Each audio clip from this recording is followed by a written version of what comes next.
Apa itu nation survival? Apa itu nation right? Apa itu nation interest? Bisakah kita membedakan ketiga hal itu tentang kebangsaan tersebut? Untuk mempertahankan hidup sebuah negara yang berdaulat utuh, maka kita setiap anak bangsa harus paham apa itu masalah kebangsaan. Kita mulai bahas dari nation interest. Apa yang dimaksud dengan nation interest? Nation interest adalah ke arah mana negara kita bergerak menuju.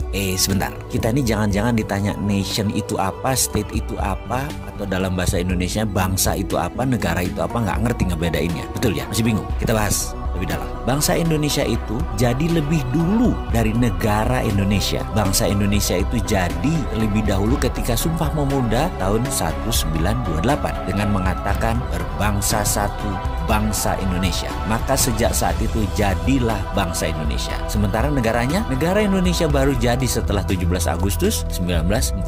Baru ada yang namanya NKRI. Baru ada negara atau state. Bangsa atau nation itu ada haknya, ada right-nya. Dan ini yang harus ditegakkan. Bagaimana menegakkan nation interest? Dalam jangka panjang, kita ini harus memiliki sistem bernegara yang kuat. Kita ini harus memiliki sifat bangsa yang penuh dengan kompetensi. Salah satu pentingnya bernegara adalah kita memahami prinsip bernegara. Yang membedakan negara Indonesia dengan Singapura, yang membedakan Indonesia dengan Cina, yang membedakan Indonesia dengan Amerika adalah prinsip bernegara masing-masing. Ada value yang ditanam di setiap negara. Ada prinsip yang dianut di setiap negara. Misalnya Bill of Rights-nya Amerika, Liberté, Égalité, dan Fraternité-nya Perancis. Cina dengan BRI-nya, Belt Road Initiative. Indonesia dengan Five Principle atau Pancasilanya. Kita sekarang melihat negara yang sulit dikontrol karena populasinya 1,5 miliar manusia, yaitu bangsa Cina. Bagaimana bangsa Cina ini supaya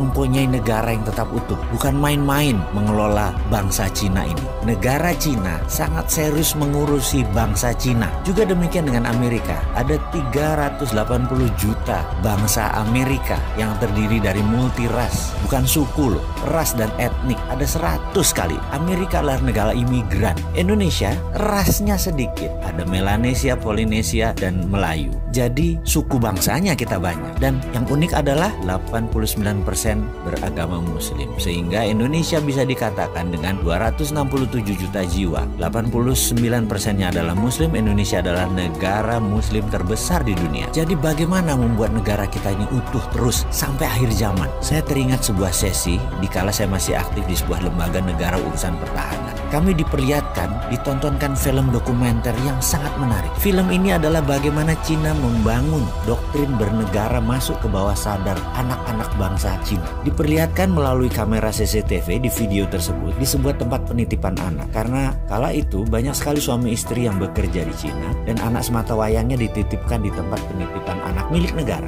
Anak itu usianya berkisar 3-5 tahunan. Ketika mereka sehabis makan siang, mereka pun tidur siang secara bersama-sama. Kira-kira jam 1-an kira-kira. Dan baru terlelap 15 menit lalu disetel lagu kebangsaan Cina. Ajaib, anak-anak itu bangun berdiri tegak sikap sempurna. Walaupun matanya tertutup, badannya doyong-doyong. Sampai lagu tersebut berakhir kira-kira 1,5 menitan. Lalu mereka melanjutkan tidur lagi. Dan ini bagi saya luar biasa sekali. Lalu ada di sesi lain. Mereka kan tinggal di rumah susun, yang apartemen itu. Dimana di sore hari banyak anak-anak lagi main basket, main bola, main tai chi, dan beragam aktivitas sore. Pada pagi dan siangnya, di tiang-tiang itu dipasang speaker toa banyak oleh sebuah tim. Ketika puncak kegiatan mereka kira-kira jam 5 sore, kembali diperdengarkan lagu kebangsaan Cina. Apa yang dilakukan? Anak-anak tadi yang lagi lari, lagi bergerak, tahu-tahu anak-anak itu semuanya diam, berdiri dengan sikap sempurna ketika lagu kebangsaan Cina tadi diperdengarkan. Mereka diam sampai lagu tersebut habis, selesai dinyanyikan. Dan mereka hanya diam saja di posisi masing-masing. Kalau lagi ke timur, yang hadap timur, lagi barat, yang hadap ke barat gitu ya. Dan ketika lagu selesai, mereka berhamburan kembali beraktivitas. Jadi apa yang kita bisa ambil dari pelajaran bernegara Cina kali ini? Ada baiknya ke depan lagu Indonesia Raya yang dinyanyikan adalah stansa 2 atau 3 stansa sekaligus. Lalu setiap anak bangsa mendengar lagu Indonesia Raya dinyanyikan, berdiri sikap sempurna, tidak goyang, tegak, gagah sampai lagu itu selesai. Inilah strategi survival of the nation. Keberlangsungan kehidupan berbangsa dan bernegara adalah perjuangan jangka panjang. Membentuk karakter ini kita